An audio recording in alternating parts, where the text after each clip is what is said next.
Good morning, everyone. This is Jackie Schwab with the Press Pay Lifestyle Inspired podcast. We do interviews with people like Erin here on topics to help our listeners find the resources, tools, and support they need to be their best inspired self. Hi, Erin. How are you today? Hey, I'm great. How are you doing? I am doing so well. I live in Wisconsin and it's sunny today. So I'm just like, I don't even want to know that because I'm looking at a lot of snow outside right now. oh, it snowed like crazy gangbusters. Seriously, I think it went up to my knee. My husband did the snowplow thing though, so I'm like, you're the best. He's a great guy. So I'm so excited that you're here. Thank you for taking time out of, I mean, you're so busy. You're a dentist, you're a mom, you're a writer, you have all this going on. So thank you for spending time with us. Thank you for having me. You're welcome. So you have so many things going on, but I think we're going to probably focus on the writing side of your wonderful life today. Could you tell us about your latest book? I'm really excited to hear about it. Okay, so my latest book actually started out as a promise to my daughters. Now, this promise actually was it's about 4 years old now. So they were a lot younger when it started. But what happened was I had kind of taken up this passion for writing about 6 years ago, let's say. And the first books that I wrote were in the romantic suspense genre. At the time, my kids were, I have an older daughter who now is 14. She was 10. And then I also have twin daughters that are now 12. So they were 8. And they started loving to read more and write more. And they really wanted to read what mommy wrote. And I even went into their classes and just talked to the classes about being an author, but obviously did not read anything from the book because it's just not appropriate for them. So I promised them that I would write them something that they could read. In my mind, I'm like, okay, it'll be a little short story, something cute, you know. Meanwhile, like 4 years and 100,000 words later, so that's about 400 typed pages, I was done. And honestly, it was the greatest experience. Like so it's a middle grade fantasy novel. It's like fantasy, adventure, a journey of personal growth. And so that's what it's about. But then when I was done, I realized it was way too long for one book. So I had written it luckily in 2 parts. So I split it in half. So the first part, BAILEX Volume 1, was released in September. And I'm just final editing stages now of the second. And I'm hoping that's going to be out now. I'm actually saying this out loud now. So maybe this will be my push to get it done. I'll have to hold you to it. Before the end of June to have that out. Ooh, end of June? All right. Well, we're going to make sure. So what we'll have to do is when you'll release this podcast, but maybe we'll have to bring you back and so we can have a nice teaser for the second. That'll be awesome. That'll be great. I'm so excited. So we did chat a little bit before the podcast today, and I told you I made the exact same promise, and literally kind of for the same reasons for my oldest daughter. So I have 4 humans that I made. They're 6, 8, 10, and 14. And my third child is on the autism spectrum, my daughter. And so I've written I've been in a few anthologies, but I write a lot of nonfiction articles for special needs. Mm-hmm. And my older daughter, I would always take them for walks and just tell them stories because I'm a talker. Yeah. And she's like, why wouldn't you write down the dragon story before you forget it? And I was like, I promise. So now I've written it and I've edited it like 3 times and it's still not ready. And she'll be like 45, I think, when I finish it. But same thing, but you're way more driven than I am. I switched tenses in the middle, and that's what happened. That's the thing. That's hard. That's like, you have to decide. It's interesting. I actually kind of maybe jumping ahead here, but I created a free mini crash course on self-publishing, and just for really anyone who has a passion to write, because I find it so important to have that passion. And a lot of people are like, whenever I talk, like I was just at a book fair at my kids' school this past week, or talk in other places to people, I have so many people come up to me after and say, oh, I've always wanted to write a book. Oh, I have this idea, but I didn't know where to start. I didn't know what to do. So I'm like, let me put something together so everyone else can, be able to do what they've always wanted. And in the setup, one of the points was, okay, you got to choose your tense. Are you doing past tense? Are you doing present tense? And all those little things that you don't really think about until you start writing. And then you go back and you're like, I'm kind of jumping around here a lot. What's going on? Yeah, it's literally my my third full-length book that's on a shelf still. So But we got to do something about that. I know. I have a lovely writing coach. She was the very first person I podcast with. And this one, though, this was like my first fiction. And I read fiction. I read science, sci-fi. Yeah. And I always did like this nonfiction kind of thing. And then I did a memoir kind of thing. And then everyone died that was in the memoir. And that felt kind of weird. So, but so much more fun to write about like dragons and people who are half dragon and like magical powers. It's way more fun. Yeah. So, Well, that's what I and loved about doing the middle grade fantasy stuff versus the romantic suspenses. I love that it was like this fantasy thing and I could let my imagination run wild and just kind of create whatever I wanted. So yeah, I that's loved your little teaser. So you sent out a little press kit, which was super cool. And if I murder your character's name, was it Kieran? Kieran.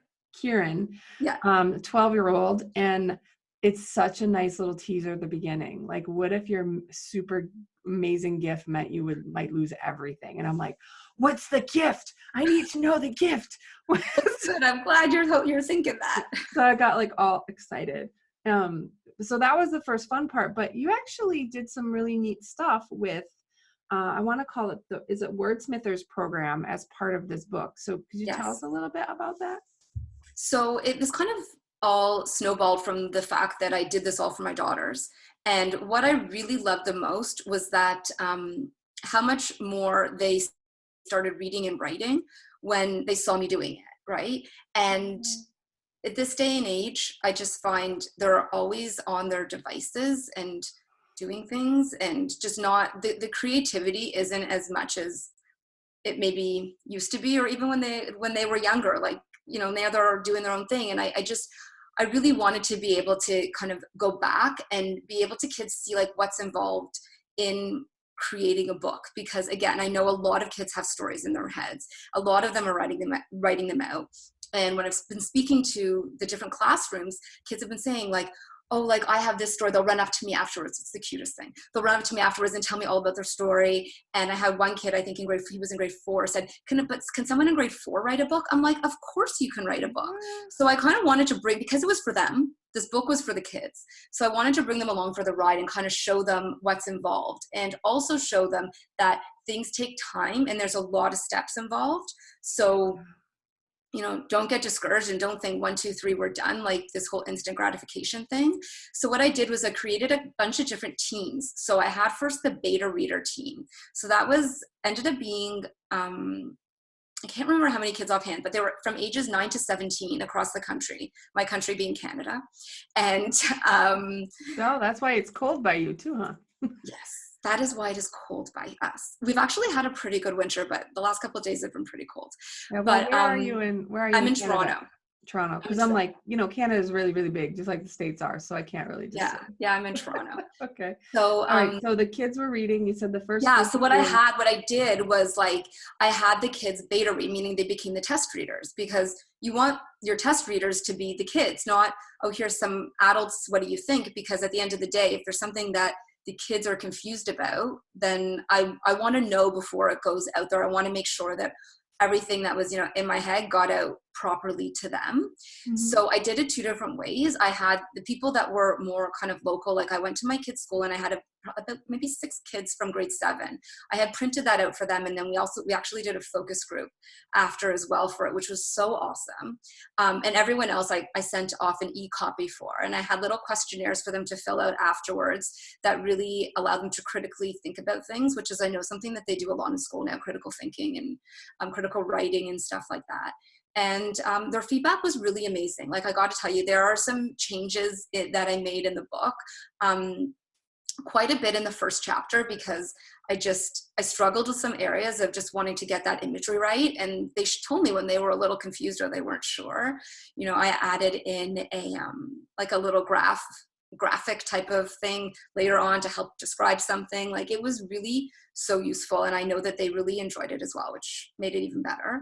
Yeah. And so I had my beta readers. I also had my release team, which were advanced reviewers, because those are also really important before a book goes out, to give the kids the book to read beforehand. And then they have a review ready for when the book was released, and to talk to their friends about it. And another cool thing I did, which I don't know if I wrote about it in the stuff that I sent you, but I also had a media team, which I had a bunch of people. I also had parents and stuff involved in that too. And it's kind of media literacy. I had 2 different covers of the book.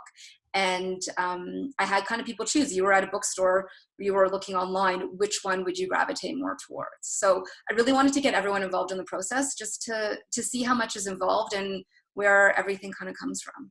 Yeah, I love that. I love all of it. I wish I had like some other like really clever thing to say, but I think that's super fun. I know, wow. No, so well, one other thing we had talked about. So I love the book. I love how involved you got everyone, and you have the mini course, and like clearly all about the kiddos. But something else we had briefly talked about was like writing isn't the only thing that you do in your very busy life. And, you know, you're a dentist, right? That's kind of I am, your yes. job. So what's important about kind of the idea of being able to be a writer and a dentist that you like to share with the kids? Well, I've always had this like kind of creative bug in me that I love. There, you know what, there's actually this, I have it, I think I might have it up on the website. I know it's for sure in the course that I did. People, the biggest questions I always get, sorry, I'm digressing here a little bit, but it will make sense in the end, I promise.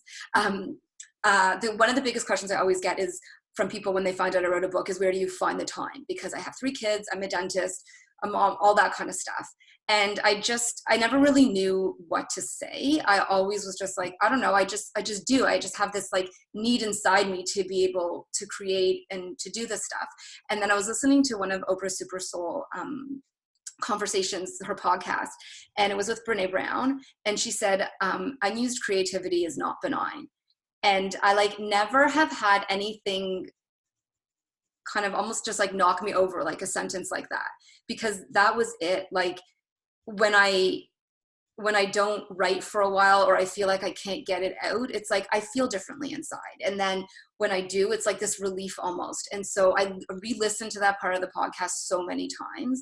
And so with the kids, I wanted to get out that like it's really important to try and find your passion and your creativity. And I mean, it can be anything. It doesn't have to be writing. It can be, you know, it can be dancing. It can be sports. It can be really any music, anything. But the biggest thing also was that you don't always have to follow the same path. Like your journey in, let's say for me in my life, it can go up and down and all around, because I'm a dentist. I was not schooled in creative writing or anything like that, but it was something that I loved and I became passionate about. And so yes, it took me a while to figure it out. And I took, you know, courses and read tons of books, but when there's something that you really love and you want to do, you go for it. I actually have, hold on, I have it here. I'll show you. I have this little saying thing. Oh, I don't know if you can see Yeah, it. I can. It Can you says see it? It says, imagination. imagination is the pathway to possibilities. Add in determination and hard work, and you will be unstoppable. Oh, So that's that's a little nice. bookmark I made I for love it. Do you give it to the but kids? that's really like the message I want to get across, is that, you know, you can do whatever you want to do. You just have to set your mind to it. And it doesn't matter what your background is or what your past experience is. That's no excuse. You just got to go for it. Yeah. I think one of the things that came out of it for me when we were talking before was that you can have a passion that's not necessarily the thing that you do to earn a living. Oh, 100%. Um, yeah. So like I was a software developer for a really, really long time, and I also like to write. Well, it doesn't mean I can't write. But it also doesn't mean I have to be paid to write. I can literally write because I love the craft of writing. It Exactly. also doesn't mean you have to be published, right? I mean, if you've written something that's beautiful or that you just needed to write, it could be a journal and you don't have to publish it either. So I think people get a little sometimes caught up in the wasting time. Like if I'm Mm-hmm. right and it's not going to go to publication, or it's not going to be this book, then I'm wasting time. But there's no wasting creativity, right? You put Exactly. that out into the world, and now it's not, like you said, like you're not constipated from the lack of, sharing that Exactly. creativity with the world. 100%. And like in that, just back to that course that I did in the very beginning of it, I talk about like at the end, like just at the end of the first module, I said, okay, like, you know, take out a piece of paper and write down the word why. and like to get people to think about, like, why do you want to do this? Because it really matters. And it was interesting because, and I talk a lot with the kids and stuff about failure, and there's no such thing as failure. Failure is when you stop and you give up, right? And so there was this pit mad thing going on. And honestly, if you go to my Twitter, you can see all my little things that I wrote. And basically, for people who don't know what pit mad is, it's a 12-hour, I think it's 12-hour. If I'm wrong, I apologize to everyone. But I think it's like a 12-hour time period when you hashtag pit mad on little, and agents will look for it to try and, get someone interested in your book. And so I did that. I did that for my first two books that I had self-published, but I had taken down because when I did this middle grade one, I didn't want them both up there. So I took that down, and I was trying to do it also for the second one of this book.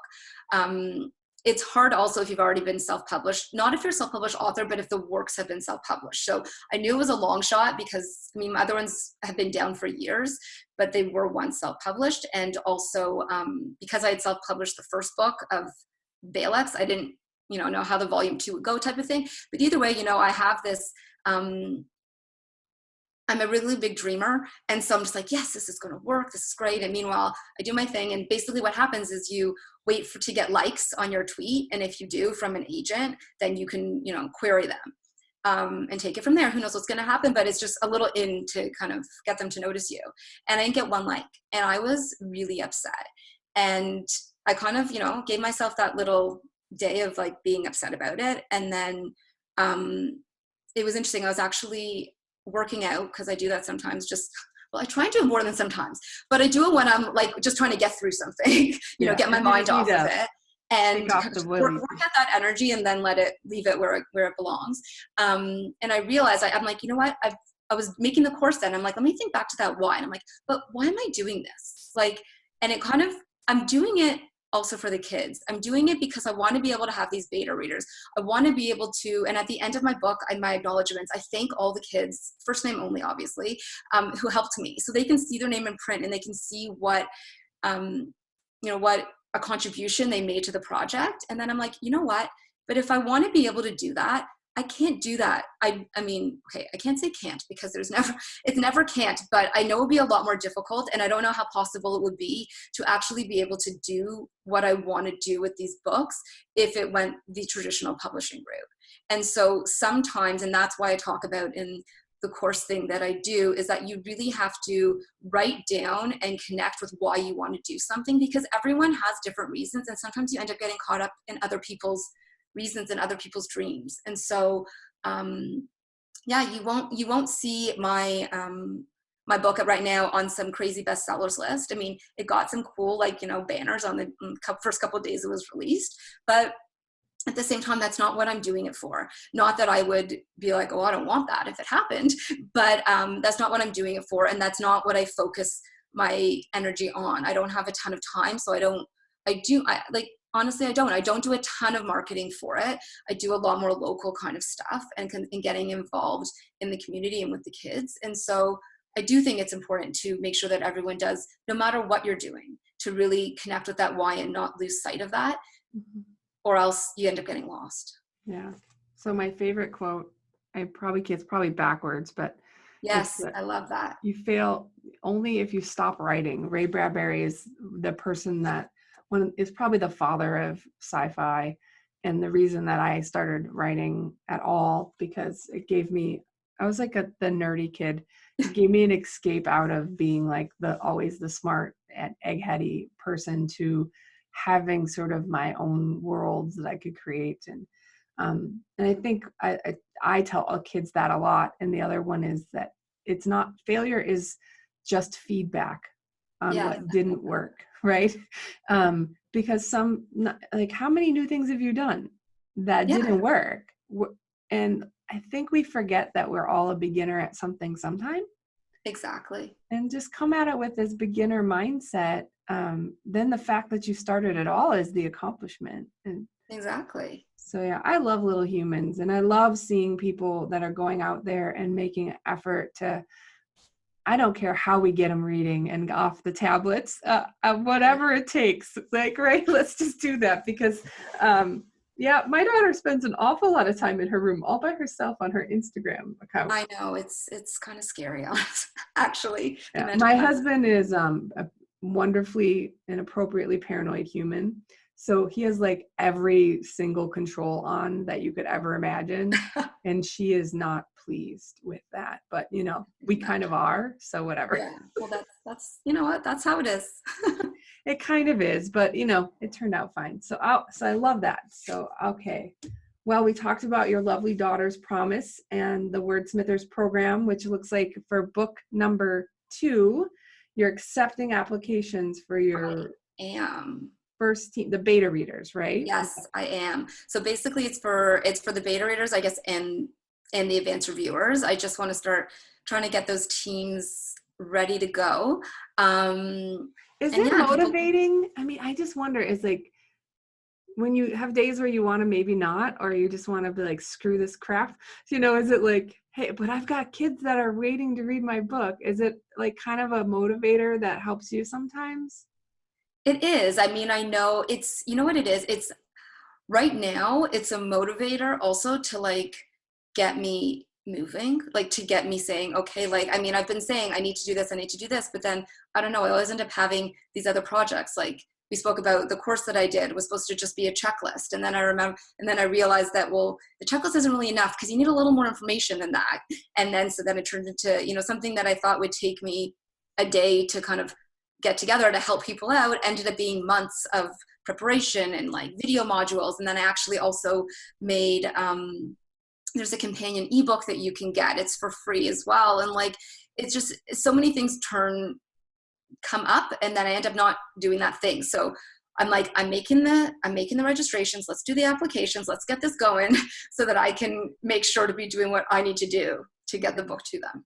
I really love the way that you're breaking it up. So I had one of the best questions I got from the 6th, 7th, and 8th graders the last time I went in and talked to them was about editing, right? So they're like, well, what's the you know, do you like to write? And I was like, well, I love to write. I love to stream of conscious write. And I used to say I hated editing, but I actually started splitting editing up into different things. Like I'll have a timeline edit, a, a past tense, present tense edit, a, just the scenery. Like, did I say it was snowing, but it's 85 degrees out, right? Mm-hmm. Sort of. And when I started breaking editing up into a bunch of different phases of like plot and characters, and even like, wow, that person was in the book for 14 seconds. Maybe we should either add them or pull them out. Yeah. It made editing more fun because it gave me a way to, other than grammatically editing, it gave Mm-hmm. me a way to add some fun into the writing process. So do you get that kind of questions from your kiddos when you're in there, like about writing versus editing and Yeah, publishing? so I was talking to the older kids actually when I did the book fair last week, and we spoke about, I said that writing really has kind of, I find, 3 stages. So I talked to them first about how revising and editing are totally different things. And when people think of editing, a lot of the times, I mean, if you're looking, also when you're looking for an editor, there's so many different types of editor depending on what you're looking for, right? But for kids, I said, they think of editing and they, I think, automatically go to, oh, I got to put the periods in and the capitals and the all that kind of stuff. But I said there's really 3 stages that I find people kind of cycle through, and depending on the kind of writer you are, you're going to do it differently. So there's like the creative stage, which I call like kind of the creative dump, when you set yourself, when you kind of, you know, a lot of authors call it sprinting. You put on the timer and you just go, and you just type and type and type, and don't think too hard about it. You don't get lost on the details, and you don't worry about the grammar. Sometimes you can even write in something that doesn't even make sense. Kind of just like, okay, yeah, here I want to just talk about this, and then you just keep on going so you don't get stuck. And then you go, now whether you do it by scene or chapter or whatever, everyone's different. And then you go back and you do the revising. I'm talking about, well, what's the revising? Revising is making your writing better. Is taking that idea and making it into like something better, something that you know that your audience is going to connect with more. Is the whole, also I talk to the kids a lot about, because I know they're learning about it in school, about the whole, you know, show don't tell concept. that's when I try and bring that out a little bit more there too. Because if you try and do, and then after that, then you worry more about the grammar and the punctuation and the comma and the quotations and all that. Because if you try and do it all at once, I find you get trapped, and then your creativity gets trapped, and then you're just like, oh, I don't want to do this anymore. So I do, like, I try and breaking it into different kind of sections, I think is really important, because they think of the capitalization, all the little grammar rules, but there's so much more involved. And I think the revising part can be really, really fun too, if you separate it from the other part. And what I actually find, I don't know, do you use a writing software when you work, or do you like? No. So I, well, I'm an old school nerd. So I actually use an Excel sheet to track my, like each chapter, which character showed up, you know, and I Mhm. have a world I created. So is it the red or green dragons chapter or the blue dragon? Yeah. So they kind of keep that. So I map it out. But I found I was really visual. So I actually started creating per scene a note card, Oh, I and love like that. putting a sticker on, or putting the main characters' names or what the main scene was, my point, like if I was trying to, and then I Mhm. made like a kind of a poster board thing with it. And That's that made it easier to pick back up too, because like I'm a busy mom as you are. I have 4 little humans, and I wouldn't maybe write for 2 weeks and then I'd be lost. and then you're like, where was I? What was I even talking about? Yeah, or you, I mean, I even forgetting what I wrote, because I stream of conscious wrote. I didn't write Mhm. like cleaned up writing, and I'd have to go read everything I wrote before I could start, and then I blew my time to do Yeah. it.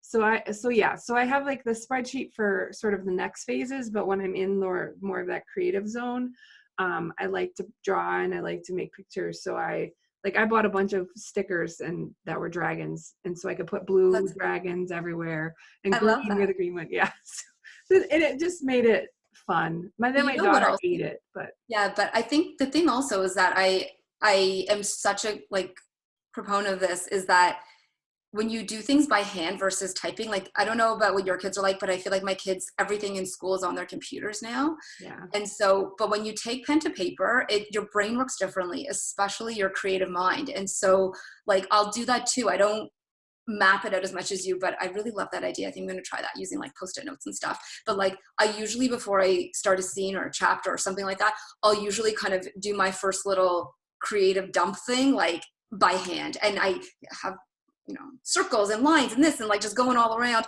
because it just allows you to get in the zone and visualize things. And so I think that's awesome. I love that. So one tip that my friend Kathy Giorgio, she's one of the first people on the podcast. She's written 11 fiction books, Wow. traditionally published. She's a very traditional published fan.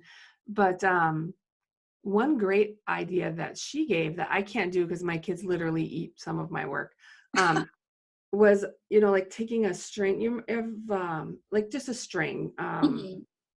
the thicker one though, Yeah. say twine. There we go. Yeah. Something twine shaped. And then clothespins. And then she would write like her ideas on post notes all day, or like index cards. Then she could stick them on with clothespins on the Mhm. wire. And then you can move your scenes easier, right? Oh, So you that's could so go cool. like, oh wait, that timeline doesn't make sense, or that character's everywhere. But I like that. I did that twice, but the dogs and the children really did ruin it. So then I moved into more the that sticky board paper, the big Mhm. sticky paper, and then I put sticky notes on, and I can roll it up and hide it from the little munchkins. But yeah, I like the tactile, but I'm not a hand writer. Oh no. No, which I have a lot of friends that are really into writing. They're hand writers. I'm not sure why. I'm like, I do the planning and the creative stuff, all like artsy, and then I sit and type my brains out. So I don't know. I'm like, Yeah, I'm kind of like I'll do the hand when I'm just getting my ideas out like that, and like I'll jot things down. But once the kind of the creative juices start flowing, I got to type because I can't write fast enough. yeah, exactly. That's what I mean. So like, if I'm really into it, my hand is Oh 15, yeah, no, I can't do it. my Like the brain's way over plan, here. Yeah. yes, the planning stages I do more kind of by hand and that kind of stuff. But when it gets to actually like typing things, like really getting the ideas out there, then I got to start typing. Yeah, the other great advice that I got from a couple author friends of mine is to read your own work out loud. Love that. And then if you are really brave, read it out loud and record it. It is amazing hearing it back, what you catch, because we write like kind of academic when we first write, but we Mm-hmm. don't speak that way. So especially with dialogue, right? Yeah. You're like, oh, no one would ever say that. Like, Jackie, there's no contractions in anything. And you use a lot of, so it's like, that was like one that was really fun. So with the kiddos, like you were doing, you Mm-hmm. can do like pair ups where you read your writing out loud to That's your partner. an awesome idea. Yeah. So that might be something fun for your beta readers if they're in Mm-hmm. the same like pod at school or something. Yeah. Uh, but you didn't ask for my advice, but I think it's fun. I take advice wherever I can get it. Well, I think we probably got to wrap it up, even though I want to talk to you forever because you're so fun and interesting. If we're kind of ending up, what would be something you really want to make sure the audience knew, or ways that they can get in touch with you? You've got the current book, do you want them to go there? What would you like them to know? That'd be awesome. Well, I have a website that has all of the information about the books and the programs and how you can get involved and everything like that. It's www.bit.ly/capital Erin, capital Everleigh. And the book is available on Amazon and Kobo and Barnes and Noble, kind of all of those places where you buy books. You should All find the it there. places, yay. And I also do the signed paperbacks if you're interested from my website. So Nice. yeah, but I would really, if anyone listening has any little ones or know any little ones who want to get involved, I would love to have more people involved in the next book as beta readers and advanced reviewers. And I love seeing how excited the kids get and how it gets them doing more things for themselves and kind of just helps motivate them to do their own writing and be more creative. Yeah, that's so wonderful. Thank you so much. I really appreciate your time. And just kind of to wrap up the podcast, the Press Play Inspired podcast is done. We don't charge our interviewers, of course. And I also am not necessarily someone who's getting paid. So if you would like to support us, please go to anchorfm.pressplayLifestyle, and any support would be wonderfully appreciated. Thank you so much. Thank All you right, much. Mary. It was so nice to see you, Erin. I look forward to June. You. The book's coming out. Let's do it. I said it, so I have to do it now, right? Yeah, you did. I'm going to have to put like a little teaser on there to come back and talk to you in June to make sure we get that book out. Well, let's do it. That'll be awesome. All right. Well, thank you so much. Have a wonderful day. Thanks. Have an awesome day.